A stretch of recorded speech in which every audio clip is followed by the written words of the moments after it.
Barulah ketika darah telah mengalir deras, Bu Rahma teriak kencang dan meminta tolong kepada suaminya.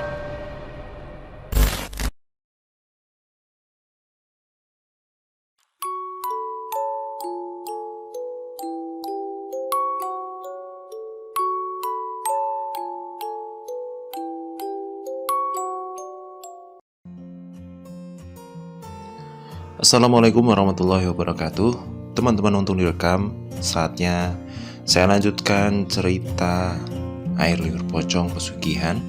Tulisan ini ditulis oleh Restui Ratmaja. Kita sudah ada di part kedua. Tapi sebelumnya jangan lupa klik tombol subscribe, like, dan juga komen sebagai wujud dukungan teman-teman ke channel ini. Dan seperti apa ceritanya? Mari kita dengarkan. Pak Daim dan Bu Yuli merintih kesakitan.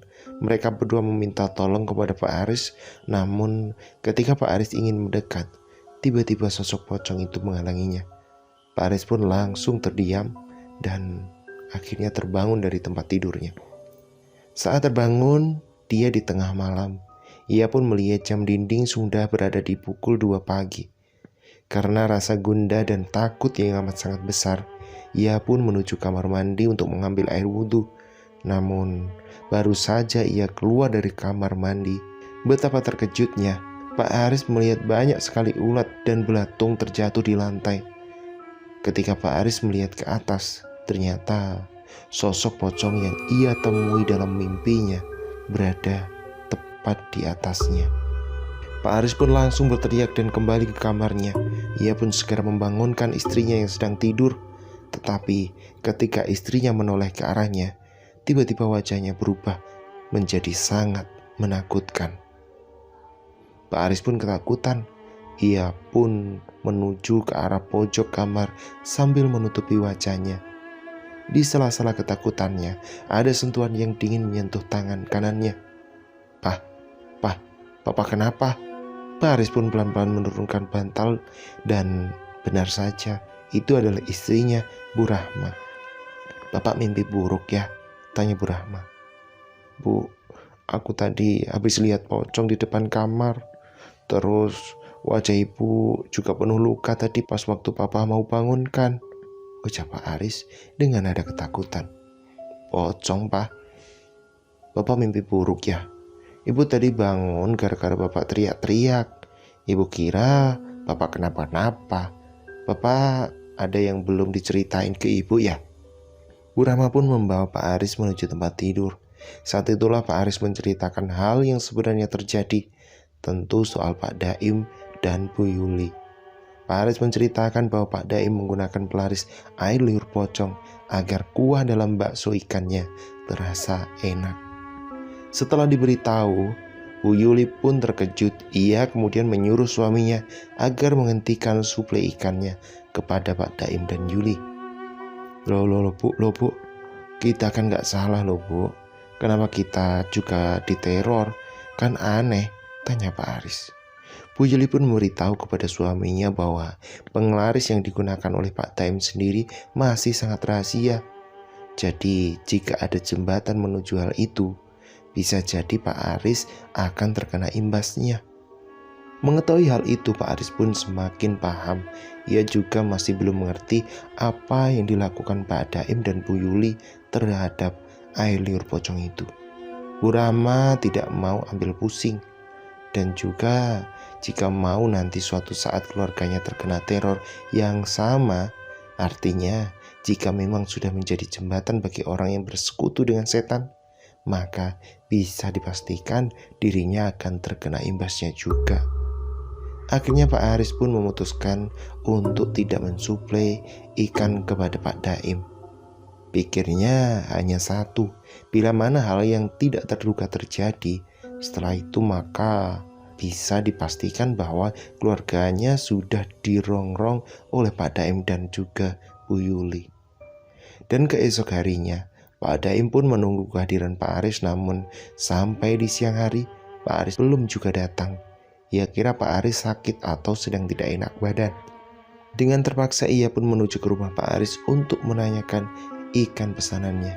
Namun ketika Pak Daim menuju rumah Pak Aris, ia terkejut ketika melihat Pak Aris sedang menyirami tanaman bersama istrinya. Pak Daim pun langsung marah-marah karena menilai Pak Aris tidak konsisten dalam mensuplai ikan-ikan pesanannya. Dan dengan terpaksa, Pak Aris pun mengatakan bahwa untuk saat ini dan seterusnya, ia akan memutuskan kerjasama dan tidak mensuplai ikan lagi kepada Pak Daim. Tentu saja hal ini membuat Pak Daim kecewa. Namun Pak Daim sudah mengira bahwa Pak Aris melakukan hal ini karena ia tidak mau terjerumus dalam petaka yang akan menimpanya. Prinsip Pak Daim masih sama, ia akan menghancurkan siapapun yang menghalangi jalannya. Dan malam harinya, Pak Daim menaruh sebuah bungkus kain putih yang telah dilapisi darah ayam cemani hitam yang diletakkan di dekat jendela rumah Pak Aris. Saat itu, Bu Rahma sedang melakukan sholat Isya. Ya tentu di kamarnya sendiri. Ia baru sadar bahwa hari sudah semakin malam. Dan anehnya, Bu Rahma merasa bahwa seisi kamarnya sangat berbeda saat itu. Ketika dirinya ingin bangkit untuk melepaskan sajadah, tiba-tiba sosok pocong dengan wajah penuh ulat dan belatung dan menyebarkan bau busuk terjatuh di hadapannya. Bak! Bu Rahma pun teriak sebelum akhirnya ia pingsan di tempat. Saat itu memang Pak Aris sedang berada di luar karena ia ada urusan pribadi. Namun di saat ia pulang ke rumah, Pak Aris mencium bau busuk dalam kamar dan ternyata ketika Pak Aris membuka kamar, ia terkejut melihat istrinya sedang tertidur di lantai sambil memegangi bungkusan putih yang penuh darah itu.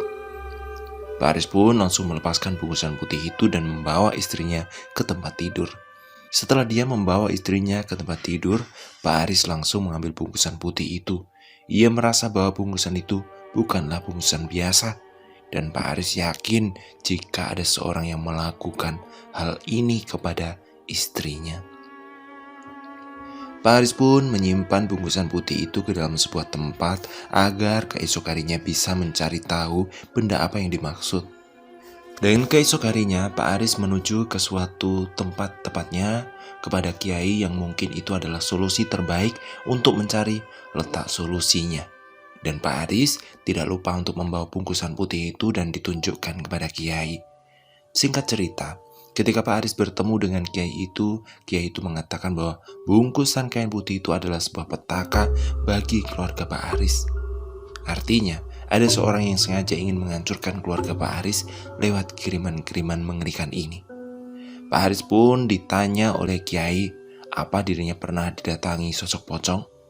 Pak Aris kemudian membenarkan fakta soal pocong itu. Ia menjelaskan bahwa ada seorang yang dia curigai tentang masalah ini, yaitu adalah Pak Daim.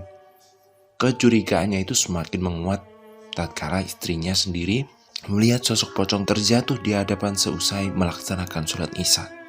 Kiai pun terkejut mendengar penjelasan Pak Aris mengenai peristiwa yang baru saja dialami mereka. Kiai itu pun menjelaskan bahwa yang melakukan ini adalah orang terdekat Pak Aris itu sendiri. Bisa jadi itu adalah teman atau saudara. Dan mendengar hal itu Pak Aris semakin yakin bahwa itu adalah Pak Daim, pelaku dari semua masalah ini. Ia pun bisa menyelesaikan masalah ini, namun kiai itu hanya terdiam sambil mengatakan bahwa pocong di tempat Pak Daim itu memang sedang ditugaskan untuk mengganggu istrinya. Hal yang harus dilakukan oleh Pak Aris adalah untuk tidak meninggalkan istrinya karena akan menjadi sebuah mara bahaya bagi keluarganya. Alhasil, Pak Aris pun diberi wejangan untuk menanam sebuah jahe merah di dekat rumahnya dengan tujuan menghindari gangguan pocong itu. Karena yang pasti, pocong itu akan mencari tumbal apabila sudah ditugaskan oleh tuannya. Pak Aris pun memahami hal itu. Ia pun menuruti apa yang dikatakan oleh kiai. Setelah dirinya diberi amanat untuk menanam jahe, Pak Aris pun menanam jahe saat itu juga. Setelah usai menanam jahe merah, Pak Aris langsung menuju kamar guna menengok istrinya yang sedang tertidur pula saat itu. Baru saja dia membuka pintu kamar, betapa terkejutnya Pak Aris melihat banyak sekali ulat bulu di tembok kamarnya. Pak Aris pun langsung mengambil penyemprot serangga dan membiarkan ulat-ulat itu mati. Sekali lagi dia berpikir, dari mana ulat-ulat sebanyak ini? Singkat cerita, Pak Aris pun menggeledah seluruh kamarnya dan ia takut jika ada sesuatu yang tidak diketahuinya. Ketika dia menggeledah, tidak ada satupun sesuatu yang ditemuinya. Hal ini membuat Pak Aris kebingungan. Selama berada di dalam rumah, Pak Aris tidak tenang. Ia merasa kalau istrinya sedang diincar oleh pocong itu. Pak Aris pun hanya bisa melamun sambil menatap langit-langit kamar. Dalam melamunannya pun akhirnya membuat Pak Aris tertidur. Pak Aris pun tertidur sambil kedua tangannya memegangi tangan kanan istrinya. Barulah kejadian yang tak terduga terjadi. Ibu Rahma terbangun. Ia perlahan melepaskan kedua tangan Pak Aris yang menempel di tangan kanannya. Bu Rahma menuju ke dapur untuk segera mengambil pisau. Ia pun segera melukai kedua tangannya, pahanya dengan perlahan. Barulah ketika darah telah mengalir deras, Bu Rahma teriak kencang dan meminta tolong kepada suaminya. Pak Aris terkejut mendengar teriakan itu. Ia langsung menuju dapur dan dia terkejut ketika lantai penuh dengan darah istrinya. Pak Aris pun langsung membawa Bu Rahma menuju rumah sakit.